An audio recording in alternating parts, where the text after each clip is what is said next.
All right, I wanted to do another video on this reference clock here. And what I want to do is show it on power up how long it takes to stabilize. So let's do that. I'm going to measure it the right way this time, which is taking a look at the difference between the rubidium, which is blue, and then the actual reference clock here. Let's plug that in, and the reference clock now shows up. Let's see here, let's make it about the same size.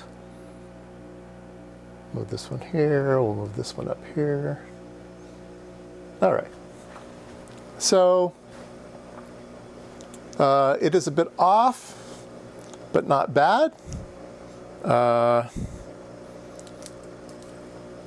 We will measure it. Let's see here. Ready, set, go.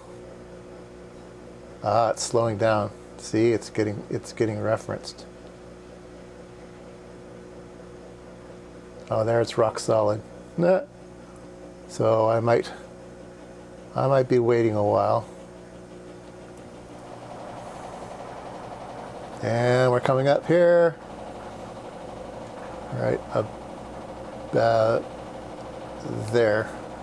So we were looking at 47 seconds to go across, but it looks like it's getting even better as we speak. So I would say it's perfectly fine.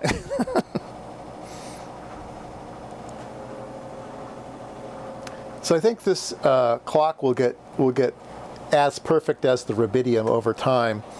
I think the 3 hertz that I saw initially was because it didn't know where on the Earth I was. It had to find the satellites.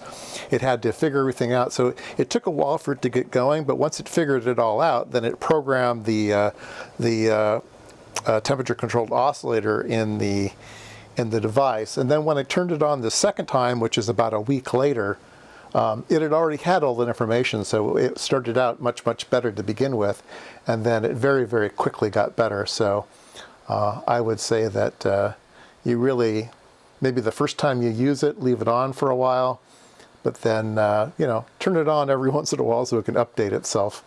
But yeah, this looks pretty good. Oh, pretty good. It looks really, really, really good. Yeah, there we go. Now, do we see any movement between the two? Yeah, I don't think so. I do not think so.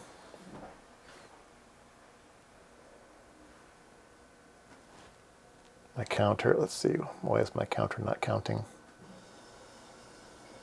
Oh, I don't know. Let's put it on channel. Put it on channel 4 for fun. There we go. So my Rigol is measuring quite well to at least to 10.0000 megahertz, so I can trust this to give me a good count most of the time.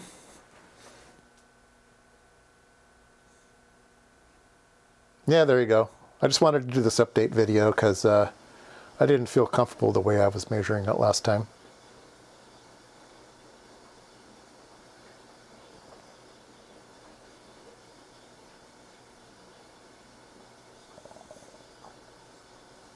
It's still drifting off, but it's really, really, really close.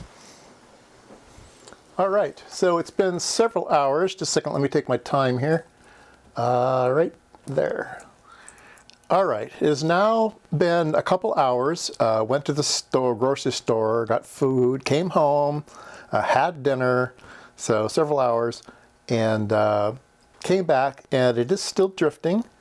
But the period has drifted now takes, let me read my watch here, 2 minutes and 3 seconds. So it takes 2 minutes and 3 seconds to go one wavelength. So yeah, pretty darn close, right? pretty darn close. But again, I think it points out that you do need to let the GPS device warm up. If you trust the rubidium, right? You could say, hey, your rubidium's drifting, but I don't think so. I think it's the reference GPS. And maybe it gets better after a few weeks. I don't know. I'm not going to leave it on. But there you go. I think that gives you a good idea that if you want one of these in your lab for a Cal Standard, go for it. They seem great.